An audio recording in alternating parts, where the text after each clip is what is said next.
average season ticket cost for a single game was about $110. So, season tickets for 2 seats last year, on average, for the Chicago Bears cost $2,218.20. For that, you get 8 regular season games and 2 preseason games.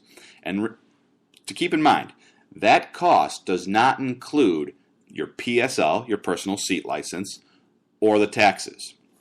So, after seeing that, I went on to Amazon.com, my personal favorite shopping site, and I did some numbers crunching. For the cost of 2 season tickets to a Chicago Bears game, here's what you can buy. An annual subscription to Comcast cable and internet for $493.44. That is a year's worth of internet and cable. You can get a Vizio 50-inch smart TV, 1080p, and 3D. The full bang. It's got all of it. Brand new. $798.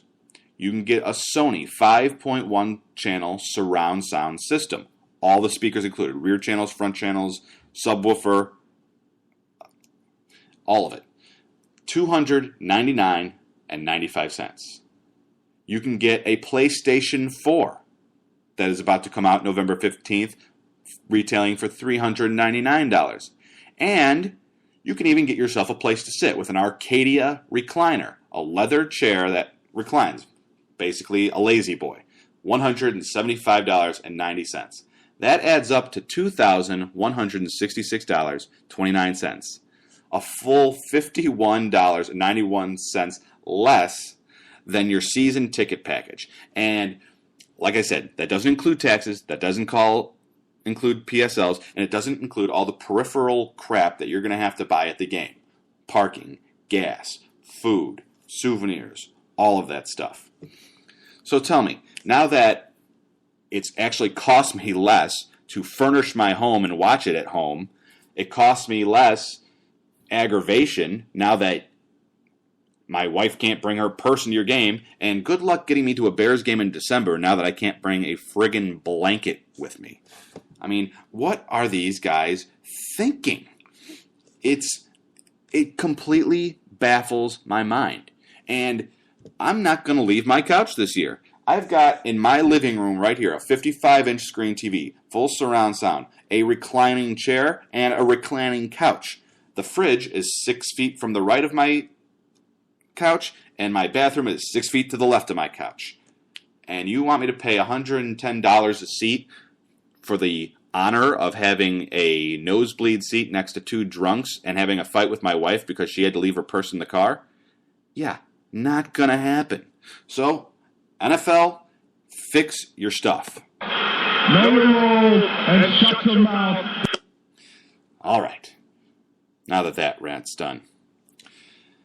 This next portion is brought to you by Phil's Sports Bar and Grill. If you're like me, then you're always on the lookout for a great place to watch the game.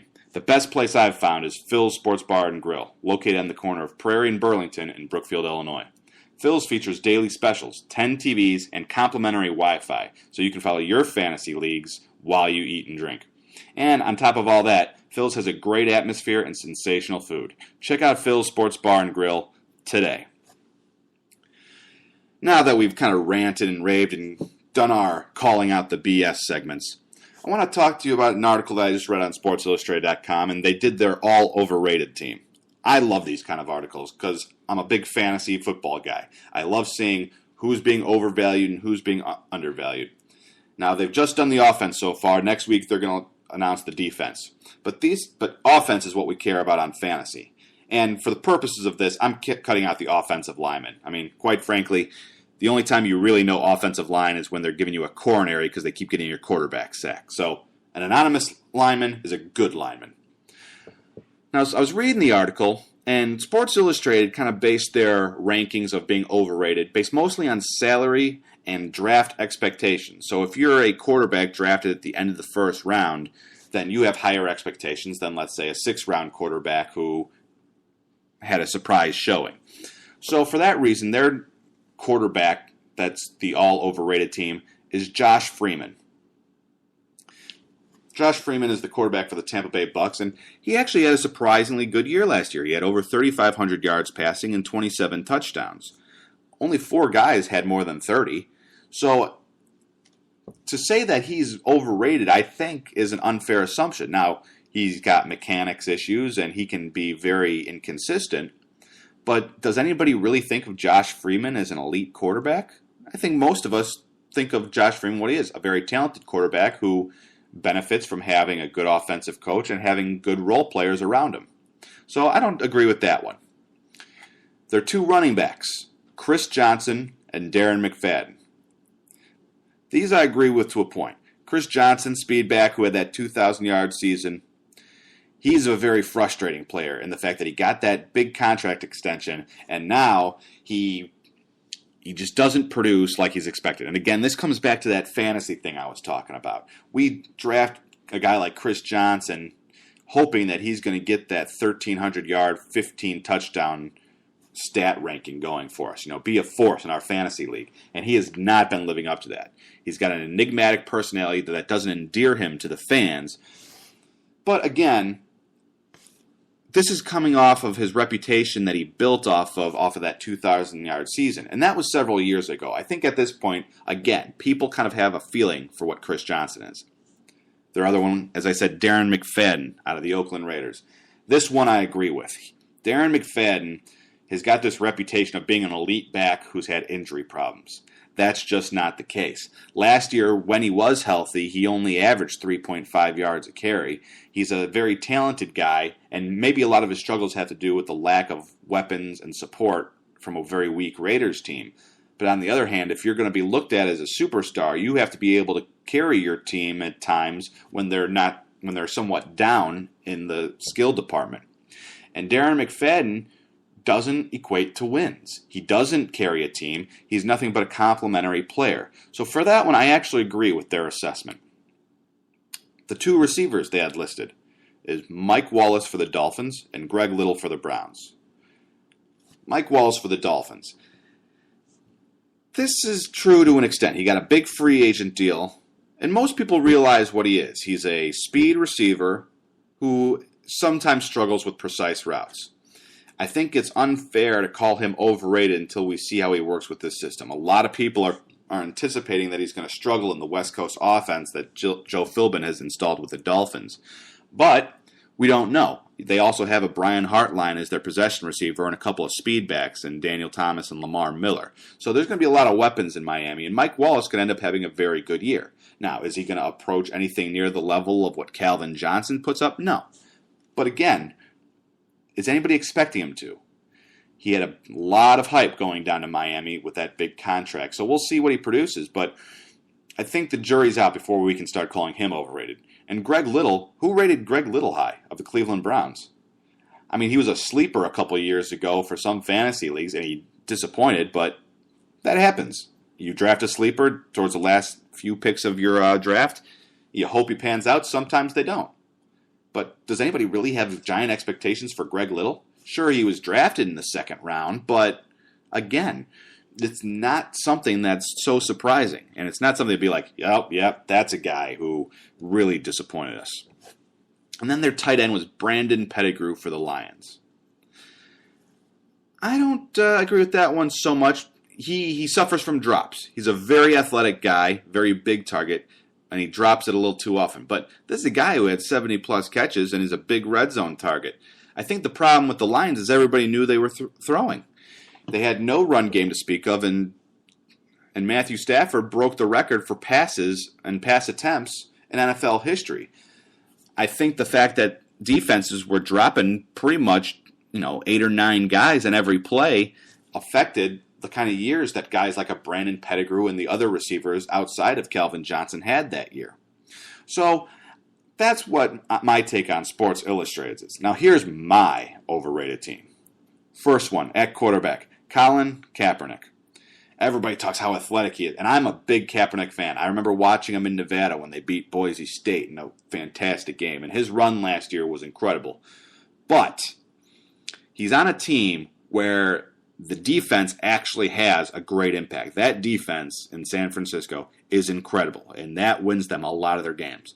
They're also a run-first team. You've got a guy like Frank Gore rushing for 1,400 yards and 9 touchdowns, and all anybody can talk about is how great Kaepernick's been. Kaepernick has the ability to throw it deep, and on any given Sunday, put up big numbers. But they are a defensive, run-first team. And he has not been the one to carry them to a championship. People forget, until Alex Smith got hurt, he was the most efficient quarterback in the league. And that's why the Kansas City Chiefs paid him a good, sizable contract to come over and work with an Andy Reid system, because they think he is also a quarterback that can get the job done. Kaepernick is very talented and will have a solid year. He is not a top-tier quarterback. He is not a guy who is in that elite level. He's not a guy you put on a bad team who turns it into a playoff contender. He's a guy that you can put on a solid team that he turns into a playoff contender. Then we have Reggie Bush for the Lions. Reggie Bush got a lot of press for going to Detroit, and obviously their efforts to rebuild the offense so that they don't have to just focus solely on Calvin Johnson. But Reggie Bush is, first of all, injury prone, and second of all, he's never been that 25 to 30 touches, ground and pound running back that the Lions really need. He is one of those Weapon X type receivers, those Darren Sproles type guys who can carry it 15 times, but can also have 7 to 10 catches in the game. He's the kind of guy you flex out in receiver when you want to do 3 or 4 wide receiver sets, which makes him a very versatile weapon, but I'm doing fantasy drafts, and I'm seeing people pick him in the 3rd, 4th round. He is not worth that. He is far being reached for at that point. And for people who think he's going to get the 1,200 yards and 13 touchdowns rushing this year, that's not going to happen. Now, he might put up some really good stats with receiving and rushing. I don't think, 800 to 1,000 yards rushing and, let's say, 500 to 700 receiving is out of the equation if he stays healthy, which is a big, big if. Then we have LaShawn McCoy. Same thing as Reggie Bush. Here's a guy who is a very speedy back, very good at receiving out of the backfield, but he's injury prone. And now people are looking at the Eagles saying, oh, wow, Michael Vick and LaShawn McCoy in that backfield, see what they can do under Chip Kelly's system.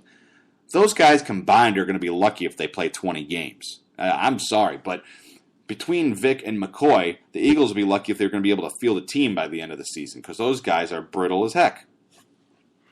And it's one of these situations where it's kind of like damned if you do, damned if you don't.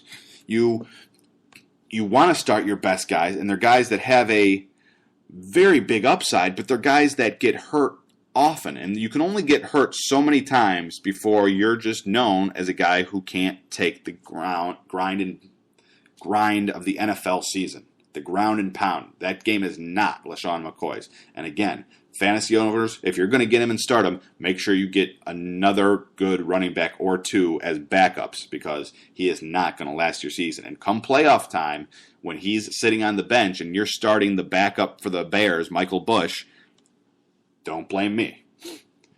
The 2 receivers that I've got, whereas Greg Little never had the expectation and Mike Wallace hasn't been given the chance to prove or disprove it, there's 2 receivers out there that I think have given ample opportunity and are just not living up to it. The first is Kenny Britt of the Titans. He had one really good year and then nothing. And he's one of these guys that people keep going back to. It's like, oh, if he can just get on form again, if he can just get on form.